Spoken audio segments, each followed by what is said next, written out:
오후 예배 잘 오셨습니다. 하나님께서 우리에게 은혜 주실 줄 믿습니다. 우리 옆에 있는 성도님들과 인사 한번 하겠습니다. 주님의 이름으로 사랑합니다. 인사하겠습니다.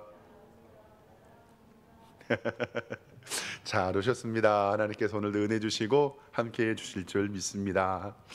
120명의 성도님들이 함께 모여 기도에 힘씁니다. 그리고 성령님이 오셔서 하나님의 교회가 세워졌습니다.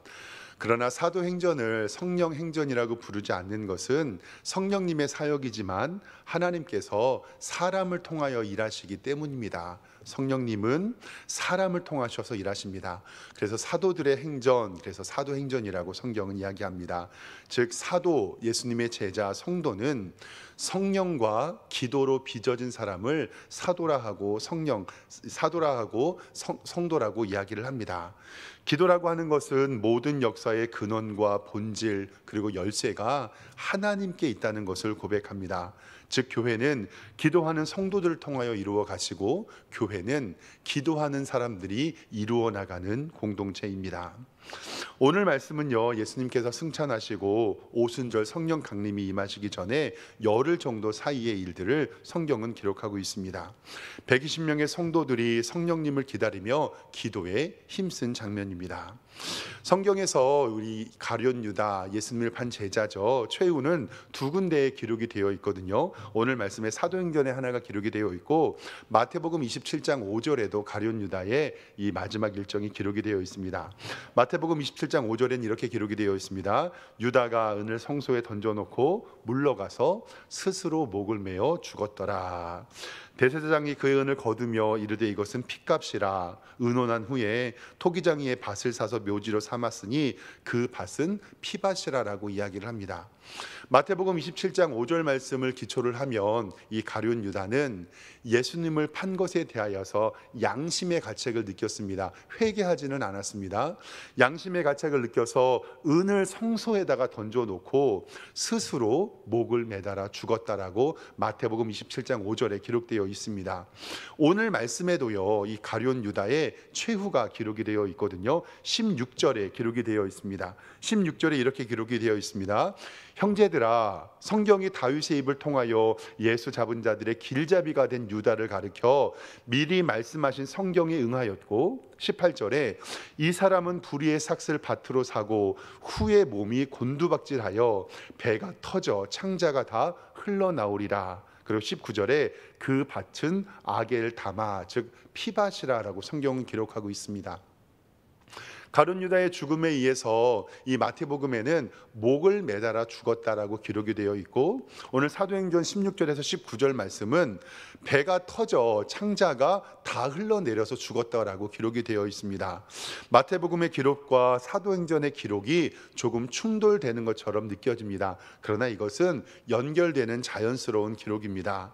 아마도 이 가룟 유다는 목을 매달아서 죽으려고 했는데 그 끈이 풀어지거나 나뭇가지가 부러져서 땅에 떨어져 창자가 터져 죽은 것으로 추측이 됩니다. 결국은 나무에 목매달아 나뭇가지나 끈이 떨어져 배가 터져 죽어버리는 비참한 최후를 가룟 유다는 당하게 됩니다. 우리 성도님들께 누누이 말씀드렸지만 가룟 유다는 죄를 지어서 죽은 것이 아니라 하나님 앞에 회개하지 않아서 죽었다는 것을 꼭 기억하시길 바랍니다. 즉 우리의 인간은 죄를 짓게 되어 있는데 하나님께 회개하고 주님께 돌아오면 하나님께서는 우리의 죄를 용서하여 주시고 하나님의 자녀 삼아 주신다는 것을 말씀 속에서 우리는 알 수 있습니다. 가룟 유다의 반역과 비참한 최후를 바라보면서 우리는 많은 것을 깨닫게 됩니다. 돈을 사랑했던 예수님의 제자, 은 30에 자기의 스승을 팔았고 돈을 사랑함이 일만하게 뿌리라는 것을 알게 했던 제자가 바로 이 가룟 유다입니다. 목사님들끼리 농담 반 진담 반으로 이야기를 합니다. 어떤 걸 이야기를 하냐면, 교회에서 성경 공부 많이 가르치고 제자 훈련하고 기끈 훈련해 놓으면 교회를 떠나가시는 성도님들이 많이 있고 믿음을 배반하는 성도들도 있어서 많이 속이 상한다고. 그런데 어르신 목사님들이 그래요. 걱정하지 말라고. 예수님도 12명 키웠는데 그중에 1명 배반했으니까 우리가 100명의 성도 키우면 10명 도망가는 것도 말도 하지 말라고 이렇게 이야기도 하기도 합니다.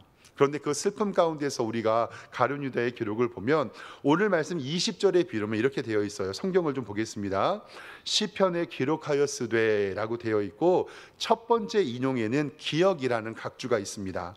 그의 거처를 황폐케 하시며 거기 거하는 자가 없게 하소서라는 기억의 각주를 바라보면 시편 69편 25편의 말씀을 각주로 인용했다는 것을 알 수 있고요.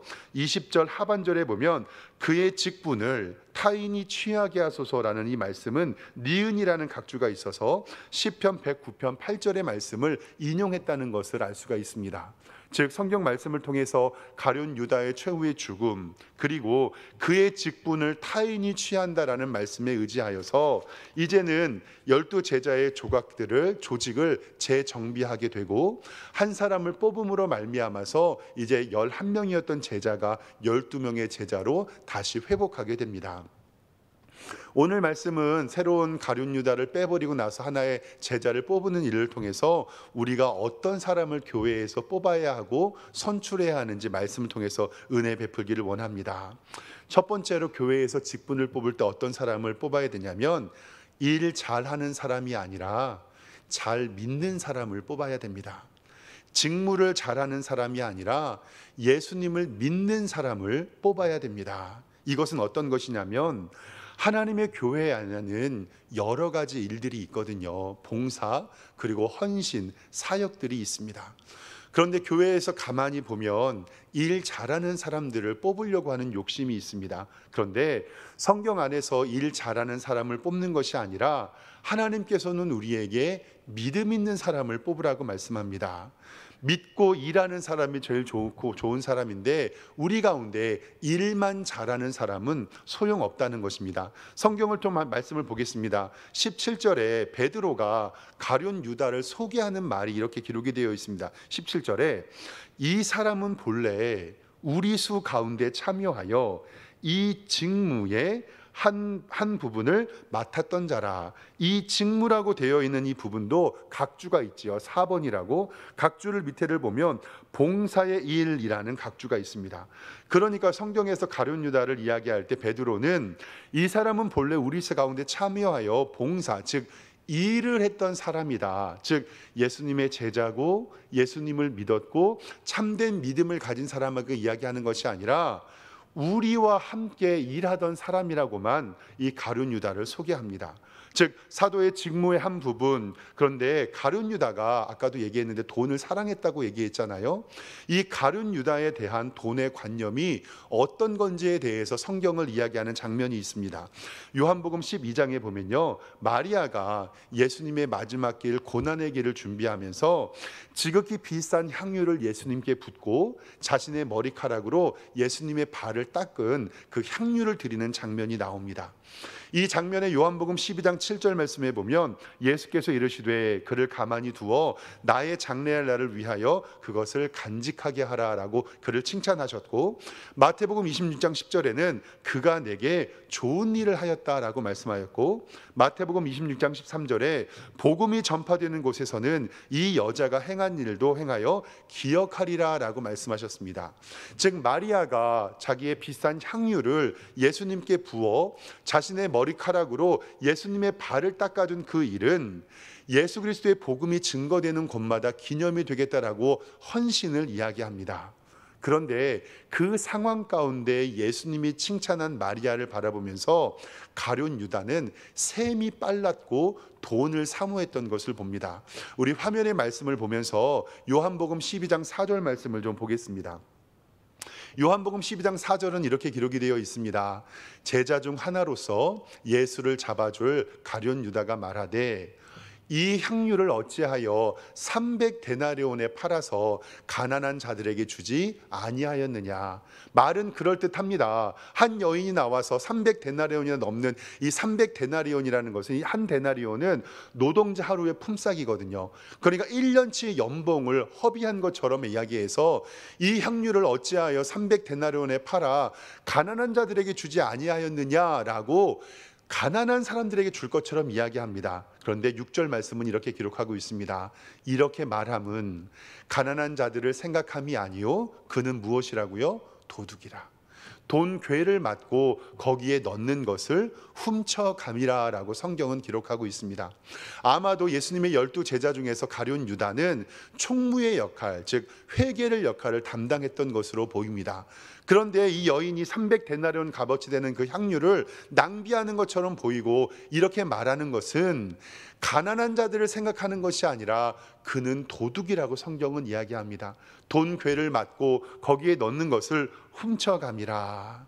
그는 예수님을 믿는 사람이 아니라 단순히 12명 안에 들어서 단순한 일하는 사람, 봉사하는 척하는 사람, 교회에서 하나님의 사역을 감당하는 척하는 사람, 그러나 돈을 제일로 사랑했던 사람, 하나님의 교회를 돈벌이로 아는 사람이었다는 것을 성경은 이야기하고 있습니다. 사랑하는 성도 여러분, 하나님의 교회의 일꾼을 뽑을 때는 일하는 사람이 아니라 믿는 사람을 뽑아야 한다고 성경은 이야기하고 있습니다. 예수님께서 오병이어의 기적을 행하시고 나서 많은 사람들이 배부르고 예수님 옆에 있으면 복 받을 것이라고 생각하고 예수님을 쫓아오기 시작을 합니다. 그런데 예수님께서는 오병이어의 기적을 행하신 다음에 우리 화면 보겠습니다. 요한복음 6장 26절의 말씀을 통해서 이렇게 이야기하십니다. 내가 대답하여 이르되 내가 진실로 너희에게 이르노니 너희가 나를 찾는 것은 표적, 예수 그리스도의 십자가의 표적을 본 까닭이 아니라 떡을 먹고 배부른 까닭이다라고 성경은 이야기합니다. 하나님의 교회 안에서 예수 그리스도의 십자가를 믿고 하나님을 믿는 믿음으로 사는 사람들도 있지만 그 표적을 본 까닭이 아니라 떡을 먹고 배부르고 나의 일신상의 만족을 위하여 신앙생활하는 사람이 분명히 교회 안에 있다라고 성경은 이야기합니다. 즉 우리 안에 가짜가 있습니다. 믿음이 아니라 직무만 하는 사람, 일만 하는 사람. 사랑하는 성도 여러분, 하나님께서는 우리에게 참된 예배자를 찾은 것이지 일하는 사람을 찾는 것이 아닙니다. 봉사의 현장에서 꼭 기억하십시오. 마르다와 마리아의 헌신, 일하는 사람도 물론 필요합니다. 그러나 하나님께서는 우리에게 직무하여 일하는 사람이 아니라 믿는 사람을 찾으시고 그 믿는 사람을 하나님의 일꾼으로 삼으신다는 것을 꼭 기억하시길 바랍니다. 믿음 없이 일만 하면 반드시 시험에 듭니다. 예수 그리스도를 바로 믿고 자신의 직무를 다하는 성도가 될 때 하나님께서 그 직분에 은혜 내려주실 줄 믿습니다. 두 번째로 살펴볼 것은 어떤 것이냐면 우리가 하나님의 직무를 맡을 때 꼭 기억할 것은 나 없이도 하나님의 교회는 돌아간다라는 겁니다. 나 없이도 하나님의 교회는 돌아간다. 이것이 바로 제비뽑기에 나타난 하나님의 은혜인데요. 때로는 우리는 나 아니면 안 된다는 생각을 가지고 있습니다. 그런데요, 신기하게 하나님의 교회는 어떠한 한 사람, 어떠한 한 인물, 그 사람에 의해서 좌지우지 되는 것이 아닙니다. 여기에서 정말 조심스럽게 말씀드리는데 내가 그 일을 감당해야 됨에도 불구하고 나 아니어도 할 사람 많아, 이것이 아니라 오늘 제가 말씀드리는 것은 뭐냐면 최선을 다하는 마음, 노력하는 자세는 너무나도 귀하지만 그러나 나 아니면 안 된다는 교만한 생각을 버리라는 것입니다. 설명을 좀 해보겠습니다. 이제 후보가 두 사람이 됩니다. 23절에 보면 하나는 바사바라고 하고 별명은 유스도라고 하는 요셉이라는 사람이 후보에 한 명 올랐고 하나는 마띠아가 올라갑니다. 그리고 나서 24절에 보면 이들이 후보를 결정하고 나서 하나님 앞에 한 것은 뭐냐면 24절 말씀에 성경에 보면 그들이 무엇하여 이르되 기도하여 이르되 무 사람의 마음을 아시는 주여 이 두 사람 중에 누가 주님을 택하시는 바가 됩니까? 라고 하나님의 교회는 하나님의 교회의 임직자를 놓고서 기도하였다라고 성경은 이야기를 합니다.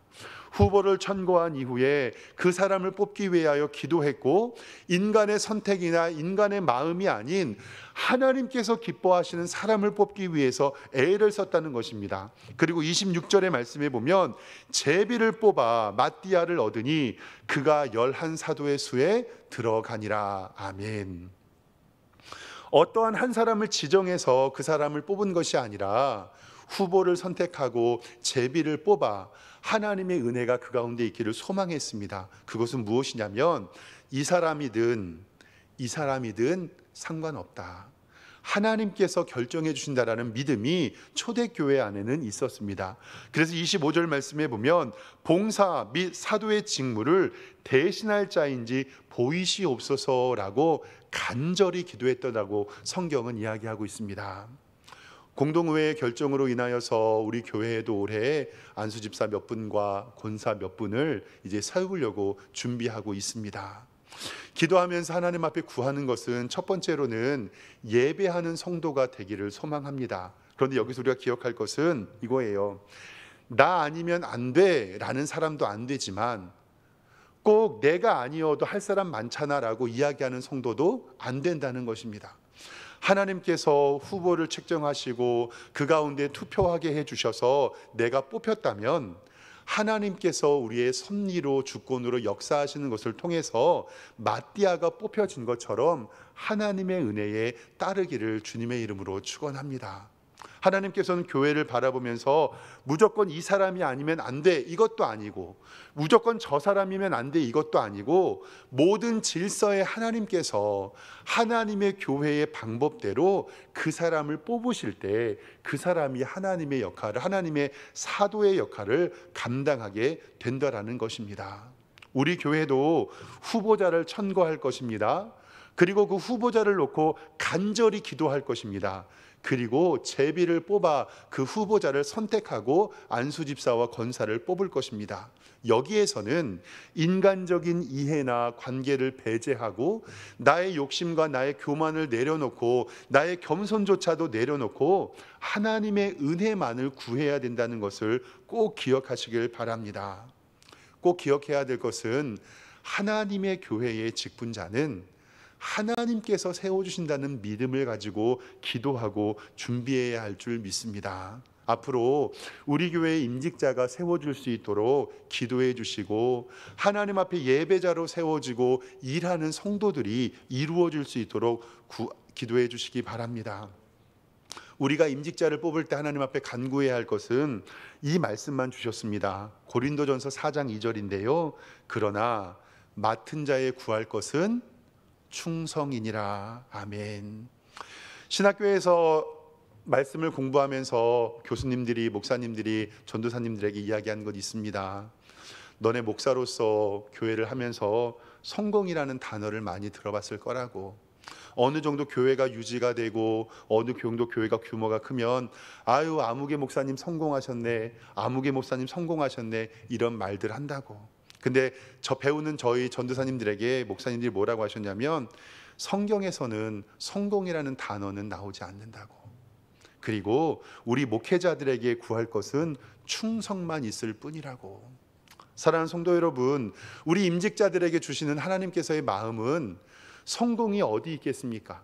성도가 많이 모이면 성공한 것이고 성도가 적게 모이면 성공하지 않은 것, 이것이 아닙니다. 하나님께서는 우리에게 성공하라고 말씀하신 적이 없고 맡은 자의 구할 것은 충성이니라 라고 말씀하셨으니 하나님의 교회의 직분자는 하나님의 교회에 맡기고 하나님께 간구하였을 때 하나님께서 해결해 주십니다. 우리 이 믿음 가지고 우리 직분자를 위해서 함께 기도하셨으면 좋겠습니다. 마지막 세 번째로는요, 어떤 사람을 뽑았냐면 예수님과 함께 있으며 부활을 증언하는 사람을 뽑았습니다. 오늘 21절 말씀을 좀 보도록 하겠습니다. 21절에 이렇게 기록합니다. 이러함으로 요한의 세례로부터 우리 가운데 올려져 가신 날까지, 즉 예수님께서 공생의 사역을 시작하시고 승천하신 날까지 주 예수께서 우리 가운데 출입하실 때에 22절에 항상 우리와 함께 다니던 사람 중에 하나를 세워 우리와 더불어 예수께서 부활하심을 증언할 사람이 되게 하여야 하리라 하거늘. 아멘. 예수님의 사도가 되는 조건은 무엇이냐면 예수님과 함께 있었던 자들에만 가능했습니다. 그리고 예수 그리스도의 부활을 증언할 사람만이 가능했습니다. 예수님과 함께하는 사람이라는 것은 임마누엘이라는 것을 누누이 말씀드렸고, 하나님이 우리와 함께 하신다라는 임마누엘의 사역을 예수님께서는 담당하셨습니다. 여기에서 중요하신 건 뭐냐면, 임직자들에게 꼭 필요한 것은 예수 그리스도의 부활을 믿는 사람만이 그 사역을 감당합니다. 이때에는요, 사두개인 등과 예수님을 모르는 사람들이 부활이 없다라고 주장했던 사람들이 있었습니다. 그런데 왜 우리에게 부활이 중요하냐면, 우리 말씀 화면으로 보겠습니다. 고린도전서 15장 13절에는 이렇게 기록이 되어 있습니다. 만일 죽은 자의 부활이 없으면 그리스도도 다시 살아나셨으리 못하셨으리라. 그리스도께서 만일 다시 살아나지 못하셨으면 우리가 전파하는 것도 헛것이요 또 너희의 믿음도 헛것이다. 왜냐하면 우리가 매 주일날 하나님 앞에 예배드리는 것이 예수 그리스도께서 부활하신 날을 기념하여 예배드리기 때문에 그렇습니다. 예수님께서 사망과 어둠의 권세를 이기시고 부활하셨기에 하나님께서는 죽은 자의 부활이 없으면 그리스도도 다시 살아나지 못하겠다고 말씀하셨고, 그리스도께서 만일 다시 살아나지 못하셨으면 우리가 전파하는 것이 헛되다라고 말씀하시면서 부활신앙을 우리에게 주셨습니다. 그리고 마지막 다음 20절 말씀을 보면요, 그러나 이제 그리스도께서 죽은 자 가운데서 다시 살아나사 잠자는 자들의 첫 열매가 되셨도다. 아멘. 사랑하는 성도 여러분, 예수님께서 죽은 자 가운데 다시 살아나셔서 잠자는 자들의 첫 열매가 되어주심으로 어둠과 사망과 고통을 이기신 분이 우리 예수 그리스도인 줄 믿습니다. 그렇기 때문에 우리는 부활을 믿으며 부활을 증언할 사람이 임직자로서 필요한 것입니다. 오늘 말씀은 마띠아가 제비를 뽑은 것을 통하여서 하나님의 교회에 어떠한 사람이 임직자로 뽑혀야 하는지를 말씀드렸습니다. 첫 번째, 일하는 사람이 아니라 믿는 사람이어야 됩니다. 두 번째, 교만하지 않고 겸손히 봉사할 수 있는 사람이어야 되고요. 마지막 세 번째로는 예수님과 늘 동행하며 부활을 증언할 수 있는 사람이 하나님의 임직자, 즉 사도의 자격이 되는 것입니다. 사랑하는 성도 여러분, 우리 교회에 이런 임직자들이 많이 세워지기를 소망하며, 그리고 임직을 맡고 봉사하는 여러분들이 이러한 마띠아와 같은 하나님의 제자가 되어 주님의 교회의 든든한 일꾼 되기를 주님의 이름으로 축원합니다. 기도하겠습니다. 하나님 아버지, 은혜와 사랑에 감사합니다. 일하는 사람이 아니라 믿는 사람이면 좋겠습니다. 교만하지 않고 겸손히 봉사하는 사람이면 좋겠습니다. 그리고 예수 그리스도와 늘 함께 동행하며 부활을 증언하는 사람이 우리 교회의 임직자가 되게 하여 주시고, 우리고 이러한 일꾼이 될 수 있도록 인도하여 주시옵소서.